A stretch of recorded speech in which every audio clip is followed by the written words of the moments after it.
We welcome you back to our coverage of National Signing Day on RSN. It is an exciting day. The Razorbacks have had a good day. They've gotten better today. And we're excited to sit down with our head coach, Sam Pittman, and get an aerial view of just exactly what's gone down over the course of the day today. Coach, first off, it's an exciting day. Congratulations. Whenever you get a new group of Razorbacks, I know as a coach that's got to excite you. Oh, it's a lot of fun, a lot of excitement around here in the building.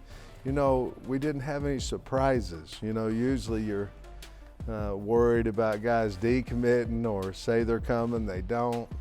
You know, of these 23 guys, they committed, they stayed with us, and they signed early this morning. You know, I think the last one was maybe 8 o'clock this morning, and of course we had to wait on a couple of announcements to go public and things, but very, very honored that our coaches did such a wonderful job of building relationships with these guys, because we had nobody decommit from us, and everybody who committed to us stayed with us. And you had to build those relationships in some cases, and in every case maintain those relationships through the pandemic, through a lot of your communication in a manner that perhaps you wouldn't have preferred. What was that like for you as a head coach, and what was that like for your staff? Certainly different, you know, worried all the time, you know, about are we spending enough time with these kids, with the parents, with the coaches, you know, and at the same time you're coaching the season. So you're kind of worried, you know, where your time's going.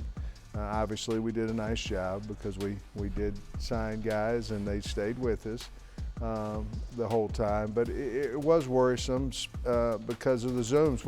We actually last week we started in-home visits over Zoom, had all the coaches just like we'd normally do, minus the eating, you know. Once the season was over, and then we did it again starting Sunday of this week, Sunday, Monday, Tuesday, and went well, and we felt really confident that everybody was going to sign. When you went to work and you tried to formulate a plan for this class, and obviously what happened during the course of the season had something to do with it, as you came up with that plan, what did you identify as the areas that we got to get better here? Well, we need to get bigger. Our offensive and defensive lines, we need to address that. We need to address it with athleticism, but we need to address it with size, which I felt like we did. We still have a scholarship left. We still have 3 that we can push forward in the next year's class, so we're not done yet. Those will be very much concentrated on the big people.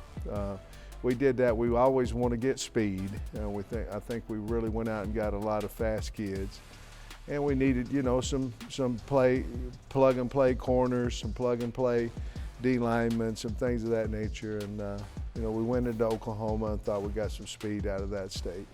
I'm looking at some of the numbers, the position numbers here: 3 defensive linemen, 3 offensive linemen. That really goes to what you're saying. Is that about the number roughly you'd like to sign every year, or does need have more to do with that as well? No, we still, again, I think we still have, in my mind, we have 4 scholarships left, and those are going to go to O and D linemen. Mm-hmm. So really, you'd like to go 4 and 4 at minimum each year on the O and D lines. How much does the transfer portal play into what you've done today and what you may do moving forward? Well, I think, you know, because of I believe the rule will get changed completely in January. I think it'll probably go to where you're going to get a one-time transfer, no matter the conference. We'll wait and see, but I think that's going to happen. Obviously, there's really good players out there who are playing behind a first-round draft pick that are 3rd and 4th round guys. We could use them. We're certainly going to go out and try to get them. I look at the quarterback numbers, the running back numbers, 2 apiece there. You can't ever have enough of those guys. When we started this season, I felt like our quarterback numbers were low. We certainly needed to address that situation. I was more adamant than Kendall about getting 2. I thought we needed 2. We did. We went out and got that, and then running back wise, you know, when you go out and you get A.J. Green, who was a state champion as a sophomore at 10'3", and he's 195 pounds. And of course you got Javian Hunt as well, who, you know, they've won 5 state championships in a row, and he's been their starting tailback. So those two, we needed running backs as well, and we felt like we didn't want to go junior college. We wanted to go a high school route, and went over to Oklahoma and got 2 really good ones. You signed 5 defensive backs and 4 wide receivers. Is that kind of a sign of what college football is now, that you've got to have plenty of defensive backs and you better have wide receivers too? Well, I think so. I mean, you look at our team, and I think we have really good wideouts, but we're not going to be able to keep them forever, and so I'm pleased. The big plays came from our wide receivers this year, and so we need to continue that.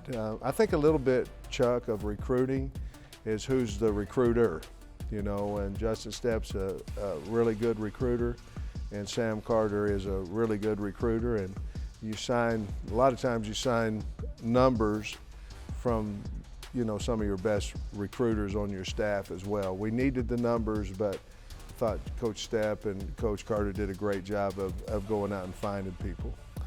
You sign players from 8 different states. Starts with the state of Arkansas, and I know every year you start here and work out. We do.